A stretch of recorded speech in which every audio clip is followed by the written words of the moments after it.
Hello friends good evening welcome करुच्ची मोर आ गोटे नुआ ब्लॉग को केमती अच्छा समस्ते आशा करुच्ची समस्ते भले थे आ मु भी बहुत भले अच्छी। तो आज संध्यारे हठात पांपड़ खायापी इच्छा है तो मु भाउज को कहली कि मते पांपड़ खायापी इच्छा हो मते बनै दियो। देन भाउज कहले कि टिके रुह मु छाणी देउची। आ संध्यारे वर्षा भी टिके टिके होउथला पाग पूरा मस्त थिला। देखिलार भाउज बसिकी परिबा काटुचंती रातिके रोषेई पई। तापरे मु पळे आसिली आम पुच्चू को टिके गेल्ल करिया पई। हम पुचुटा बहुत क्यूट सतरे।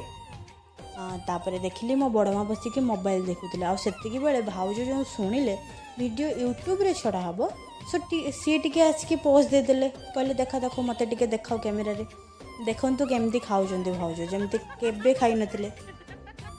एतिकी परे भाउज डाकिले आस पांपड़ छाणिबा तो गैस ऑन कले तेल गरम है पांपड़ छणा है तापर मुझे गोटे नेली आउ खाइली भल लगे बहुत भल लगे।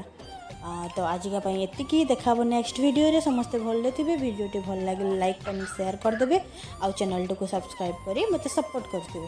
टाटा।